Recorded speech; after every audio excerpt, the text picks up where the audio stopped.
bueno. La ansiedad sí es miedo. Sí, la ansiedad. Siempre. Sí, bueno, hay algunos autores, algunos en el área, investigadores que lo asocian con miedo, otros lo distinguen.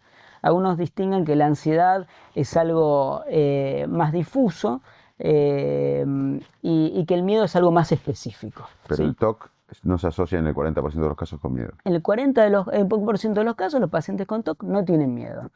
¿Qué les pasa? Hacen rituales no por miedo a que algo malo suceda, para evitar que algo malo suceda. O sea, me limpio las manos para que no me pase nada, chequeo la puerta para que no pase nada. No. Simplemente lo hacen porque si no se sienten incómodos. Son los fenómenos que nosotros llamamos en la clínica just right, que los tengo que hacer perfectamente bien, porque si no me siento incómodo. Entonces la persona pasa horas y horas acomodando un objeto o 30 minutos acomodando una copa. Cada objeto que entra a la casa lo tengo que acomodar una determinada cantidad de tiempo. Y obviamente que entren objetos a la casa es una tortura. ¿Cómo definís ansiedad? ¿Qué es Bueno, la ansiedad? a ver, la ansiedad es un sentimiento normal que todos tenemos. Muchas veces lo equiparamos a miedo. ¿m? Y en general es una emoción que tiene una función muy importante para nuestras vidas. ¿sí?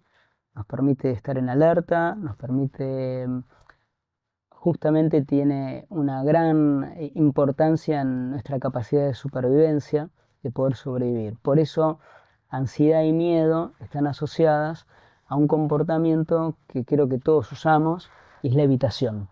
Es decir, nosotros en general cuando sentimos miedo tomamos más precauciones. ¿sí? La ansiedad en sí misma no es un problema, aunque hoy en día, cuando uno mira redes o escucha gente, pareciera que es un problema. Pero lo que es un problema es cuando se vuelve un trastorno. ¿sí? ¿Y cuándo se vuelve un trastorno? Bueno, en general hablamos de trastornos ansiosos cuando vemos que una persona tiene objetivos que no puede cumplir por culpa de esas emociones, cuando quiere hacer algo pero no se anima, por ejemplo, hablar en público o dar un examen oral o acercarse a una persona para hablar desconocida o alejarse de casa, ¿sí? Como pasa en la agorafobia. ¿sí? Cuando interfiere en el funcionamiento de la persona. Y esto genera un gran problema en la vida diaria de esta persona, ahí se vuelve un trastorno. ¿sí? Otra característica que tiene el miedo patológico o los trastornos ansiosos es que, viste que cuando vos tenés miedo a algo, anticipás que algo malo va a ocurrir. ¿sí? Tu cabeza lanza la pelota y dice, bueno, ojo que puede pasar esto, ojo que si tocas esto, puedo contagiarme de algo. ¿sí? Pero lo curioso es que la persona ha tocado muchos objetos o ha enfrentado mucho a esa situación y no pasó nada. ¿sí? Y a pesar de eso, el miedo se mantiene. ¿sí? Por eso decimos que cuando hay un trastorno de ansiedad, el miedo patológico consiste en que la persona enfrenta la misma situación siempre con el mismo miedo. Eso es patológico, sobre todo si la persona pensó que iba a pasar algo y no pasó. El paradigma de esto es el ataque de pánico. El paciente que tiene palpitaciones, tiene temblores, falta de aire y tiene miedo de morirse ahogado, morirse de un infarto o una ACV. Y después de todos los chequeos médicos le dicen que está todo ok y sin embargo sigue teniendo miedo, reacciones de miedo intensas que tiene los mismos síntomas. ¿Qué síntomas? Cuando uno habla de trastorno de ansiedad generalizado, ¿cuáles son los síntomas? Mm. Bueno, el trastorno de ansiedad generalizada es un trastorno que se caracteriza por dos cosas, básicamente. Una es, son personas que tienen una gran capacidad para engancharse en una serie de pensamientos catastróficos a partir de eventos pequeños. Es decir, son personas que tienden a preocuparse exageradamente por pequeñas cosas. ¿sí? Y otra característica que tienen es que una vez que empiece el proceso de preocupación, no pueden detenerlo. Por ejemplo, una mamá que está esperando que sus hijos vuelvan del colegio, vuelven en la combi o los trae alguien y está lloviendo y se imagina que el retraso tiene que ver con que chocaron, pasó algo grave, lo secuestraron y demás. Obviamente no quiere pensar eso, pero no puede dejar de pensar en eso. ¿sí? Y cuando empieza el periodo de preocupación, en general le cuesta mucho desengancharse, dejar de preocuparse. Otra característica que tienen es que estos pacientes, si bien se quejan de las preocupaciones, también a veces tienen ciertas creencias positivas acerca de preocuparse. Por ejemplo, preocuparse es bueno, preocuparse me hace responsable, preocuparme me permite estar preparado para lo peor, para el peor escenario, ¿sí? O preocuparme me permite sacar o llegar a la mejor conclusión o tomar la mejor decisión, ¿sí? Todas esas creencias lo que hacen, y es lo que empíricamente sabemos, es prolongar el estado de preocupación de la persona. En general, estos pacientes además tienen síntomas somáticos, cefaleas tensionales, vos lo vas a ver en la clínica, van a tener problemas gastrointestinales, dificultades para dormir, pero es producto de este proceso de preocupación que muchas veces se activa a la noche, ¿m? Y hace que no descanse bien, no pueda como conciliar el sueño en forma profunda, entonces se vuelven también irritables a veces, están un poquito irritables. Esa es la característica del trastorno de ansiedad generalizada, básicamente. Bien. ¿Y hay tratamientos modernos desde la psicología para la ansiedad? Bueno, a ver, desde luego que sí, hay tratamientos farmacológicos y psicoterapéuticos, psicológicos, ¿no? Yo los farmacológicos no puedo hablar mucho porque yo No no es su soy especialidad. médico, no es mi especialidad, pero de los que son tratamientos psicológicos, básicamente las terapias que mejor han mostrado, mayor eficacia han mostrado es la terapia cognitiva conductual, y hay distintas maneras, ¿sí? En general, la terapia cognitiva conductual tiene que ver con lo siguiente. Cognición viene de idea, de creencias, como hablábamos recién, creencias positivas acerca del hecho de preocuparse, creencias de que si tengo síntomas físicos es porque me puede pasar algo grave en forma inminente.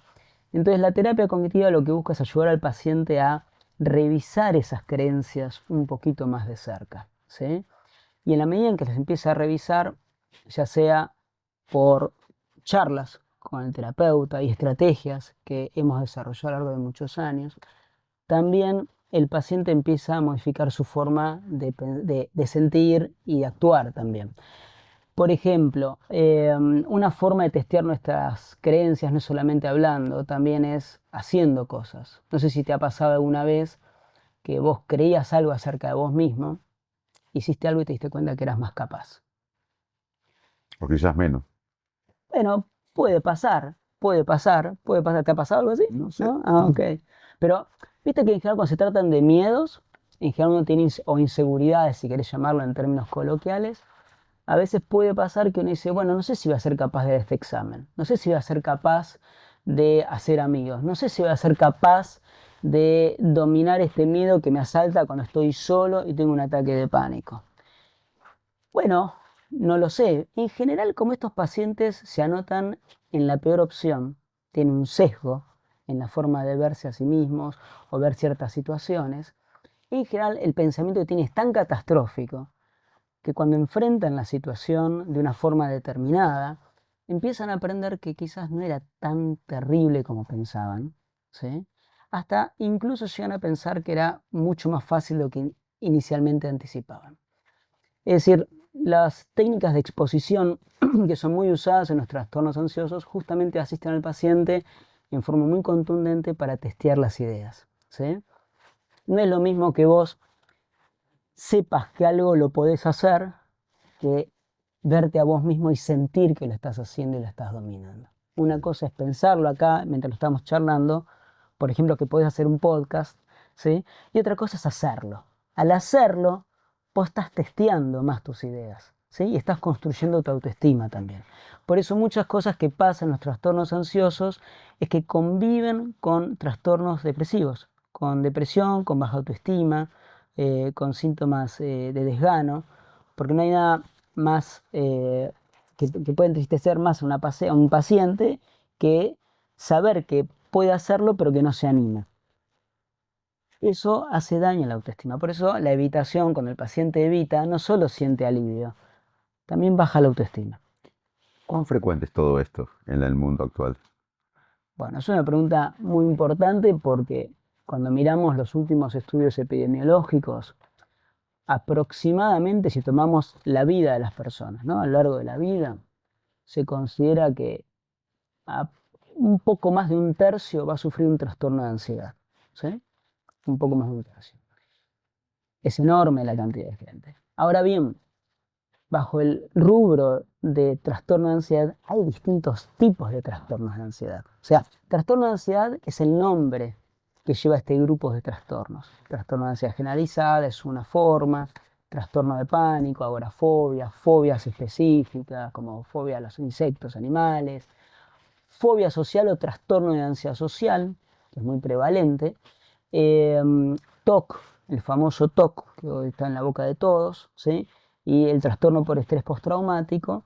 En general, en su conjunto, estos trastornos, en su gran, digamos, se considera que prácticamente un tercio va a sufrir alguno de estos. Hay algunos tecnicismos. Hoy en día, si la gente googlea, va a ver que TOC y estrés postraumático no están en los trastornos de ansiedad, pero históricamente sí ¿Qué estuvieron. es el TOC? Bueno, a ver, el TOC El trastorno obsesivo compulsivo. sí, sí, el trastorno obsesivo compulsivo se compone de dos cosas fundamentales, obsesiones y rituales. Para que la gente entienda, una obsesión es una idea pues una duda, una imagen o un impulso que el paciente no desea tener pero no puede dejar de tener. Y cuando aparece genera miedo, malestar o ansiedad, cualquiera de las tres cosas. Y los rituales son todas aquellas cosas que el paciente hace para sacarse las dudas, para bajar la ansiedad, Por ejemplo, el miedo, el malestar. Y, por ejemplo, cuando vos tenés un paciente que de repente vos ves que se lava las manos y demora en lavarse las manos más o menos 2 o 3 horas, obviamente que tiene un problema porque eso le consume mucho tiempo y además le genera sufrimiento.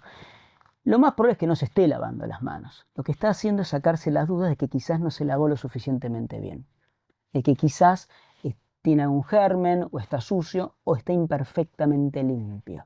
¿Sí? ¿Está bien? Entonces, cuando vos ves esos pacientes que chequean la cerradura al salir de casa, por miedo a que pase algo por su culpa, si no la cierran bien, son pacientes que saben que la puerta está cerrada, pero no puede dejar de dudar de que quedó abierta. ¿Sí? Entonces, la duda le genera tanto miedo, tanta ansiedad de que algo malo pase por su culpa, que lo vuelve a la puerta y vuelve a cerrar varias veces más. ¿Sí? Entonces en realidad él no está cerrando la puerta, lo que está haciendo es bajar la ansiedad sacándose las dudas. ¿Sí? Son pacientes que quieren jugar 100% seguro.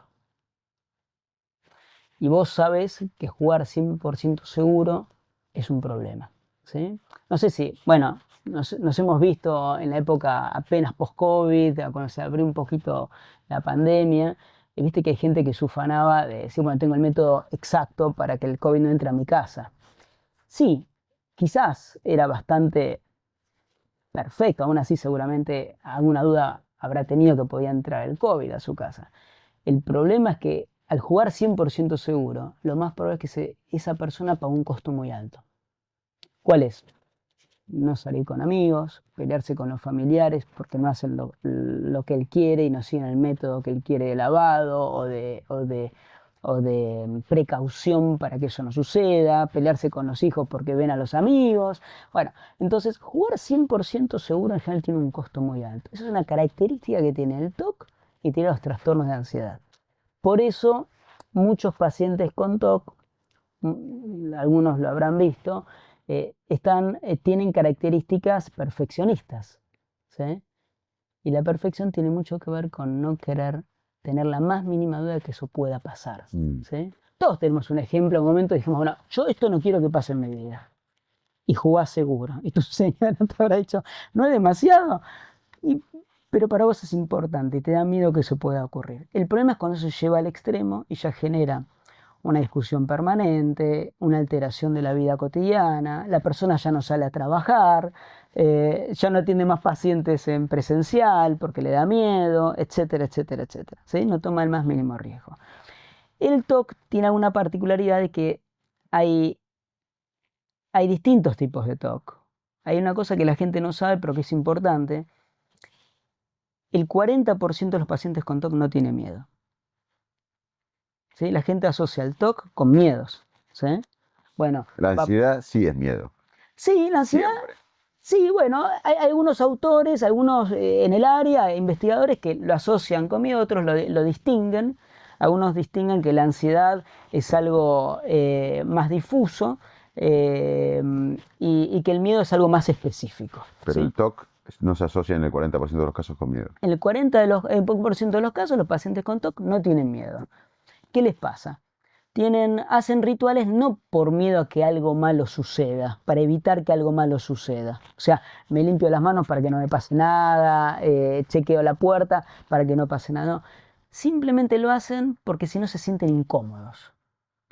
Son los fenómenos que nosotros llamamos en la clínica just right, que los tengo que hacer perfectamente bien, porque si no me siento incómodo. Entonces la persona pasa horas y horas acomodando un objeto o 30 minutos acomodando una copa. Cada objeto que entra a la casa lo tengo que acomodar una determinada cantidad de tiempo. Y obviamente que entren objetos a la casa es una tortura para esa persona. A lo mejor le puede pasar que no haya objetos. ¿sí? Entonces, ese paciente lo hace no por miedo, sino porque si no se siente mal. Muchos de estos pacientes con TOC son muy graves. A veces son muy difíciles de tratar. Y después obviamente hay subtipos, hay distintas características que puede adquirir. Es muy heterogéneo el cuadro obsesivo compulsivo. ¿sí? Básicamente lo vimos en 4 grupos. Si tomamos en cuenta los rituales, el chequeador, el que hace compulsiones de lavado o de limpieza, el que tiene obsesiones tabú, ¿sí? y compulsiones mentales, ese no está tan retratado en la literatura ni en el cine, y los que tienen orden, simetría o precisión o exactitud, como estos que yo te describí. ¿sí? Entonces, el TOC es una patología muy heterogénea, entonces la gente va a encontrar distintos subtipos. Un subtipo que lo sacaron del TOC ahora se llama trastorno por acumulación compulsiva, ¿sí? Pero históricamente se lo considera parte de eso, también tiene relación con el TOC. Entonces son distintas formas que puede adquirir esta patología llamada TOC. Estrés postraumático. A ver, hoy día sabemos muchísimo más de estrés postraumático de lo que sabíamos antes, ¿sí? Muchísimo más. El estrés postraumático es un trastorno que afecta aproximadamente al 8% de la población. ¿sí? Obviamente poblaciones en conflicto tienen más riesgo, ¿sí? conflictos armados. Y en general, para el diagnóstico se requiere que haya un evento traumático. Y ahí está la parte interesante de este cuadro. ¿sí? Y se considera que la persona tiene que haber sido expuesta a muerte, perdón, a la muerte de otros, a amenazas de muerte, a amenazas a la integridad física o psicológica de la persona, o agresión física, sexual. En general, uno podría dividir el cuadro en 4 grandes grupos de síntomas. Después, un evento traumático, no todos, por supuesto, pero muchas personas sacan conclusiones generales acerca de los demás o de uno mismo, sobre todo si el trauma fue interpersonal, si alguien agredió a alguien, si fue agredido, ¿no? Si fue víctima de secuestro, tortura, violación, abuso. En general, el problema del estrés postraumático es que hay una generalización del miedo, ¿sí? hacia otras situaciones similares a las del trauma, que se parecen en algún aspecto, ¿sí? pero que son razonablemente seguras. Por ejemplo, una persona que sufrió un secuestro y de repente escuchó el nombre de pila del secuestrador, cada vez que escucha ese nombre, su cuerpo reacciona como si estuviese en peligro, pero no lo está. ¿sí? Empieza a evitar personas que se asemejan en un aspecto físico a la persona que la agredió. Entonces empieza a evitar a las personas, no sé, que tienen pelo castaño, o color castaño, o cierta contextura física. Y vos y yo sabemos que evitar esas personas no aumenta la seguridad. ¿sí? Entonces es un miedo excesivo que eso lo pone en guardia, en estado de hipervigilancia continua. Y además esto está acompañado de lo que nosotros llamamos flashbacks. Los flashbacks que son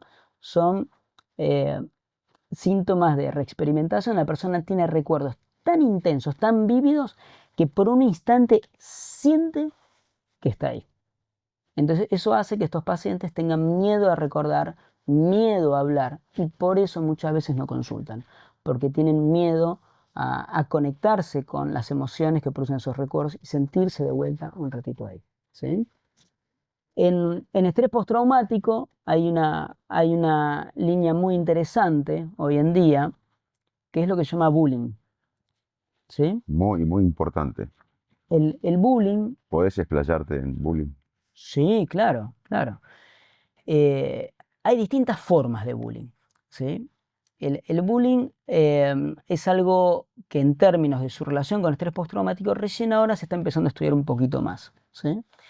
Hay distintas formas, como te decía. Está el bullying físico, que roza el delito en muchas cosas, o sea, lo que es como pegarle a un chico, un grupo de chicos que le pegan y demás, que eso es más frecuente en edades más tempranas, por ejemplo. El bullying relacional, ¿sí? En donde la persona le ignoran, la dejan de lado, no le integran, no le hablan, ¿sí? ¿Está bien? O de alguna forma invalidan alguna opinión cada vez que opina. ¿M?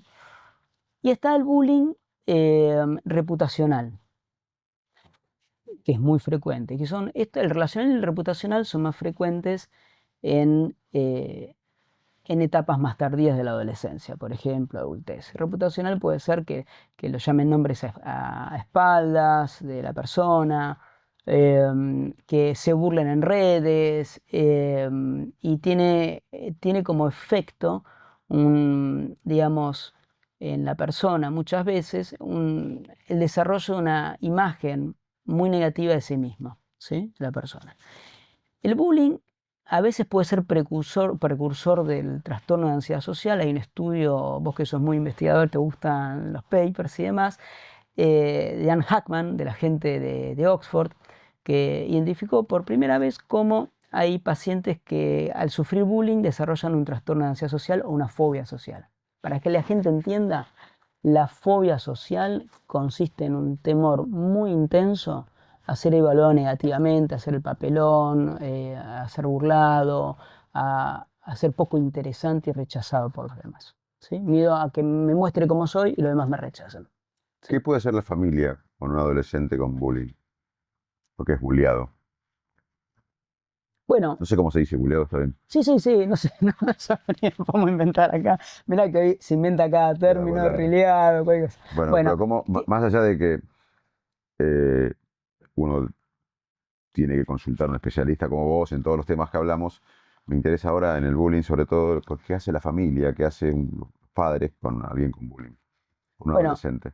a ver, yo creo que el primer paso cuando uno ve que un chico está sufriendo, un adolescente está sufriendo esta situación, es no pasarlo por alto. Obviamente hay que hablar con las autoridades escolares. Hay escuelas que a veces quizás no tienen herramientas, algunas, y una mezcla de ambas, ¿no? Algunas quizás tratan de mantenerse al margen o porque no saben cómo lidiar con él o lo minimizan.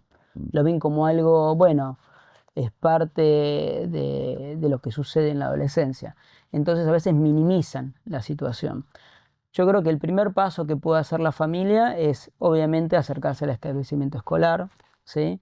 A charlar esta situación y ver qué cosas hacer y también tener una perspectiva independiente más allá de lo que a uno le digan y ver si realmente quizás es posible que esa persona siga en ese grupo o no, porque a veces hay grupos que son realmente tóxicos, ¿sí? Y también instituciones que también lo pueden ser, queriéndolo o no queriéndolo, ¿no? Eso pasa también en la vida adulta, uno tiene que alejarse de los grupos tóxicos, ¿no? Bueno, te iba a decir, el bullying no ocurre solo en la adolescencia, ¿sí? No ocurre solo en la adolescencia, ¿sí? También ocurre en la edad adulta. Vos estás en una arena en donde eso está medio en boga, ¿no? ¿De acuerdo? Entonces, esto también ocurre, pero esto un poco porque viene al caso en la conversación, pero pasa en todos los ámbitos, en cierta forma. Entonces, uno tiene que desarrollar habilidades. El problema del bullying es que a veces no solamente desarrolla un trastorno de ansiedad social que es muy pervasivo, es muy molesto y es muy incapacitante para la persona, sino que también a veces las situaciones sociales son tan traumáticas que a veces tienen síntomas de reexperimentación, como los pacientes que tienen estrés postraumático. ¿Mm?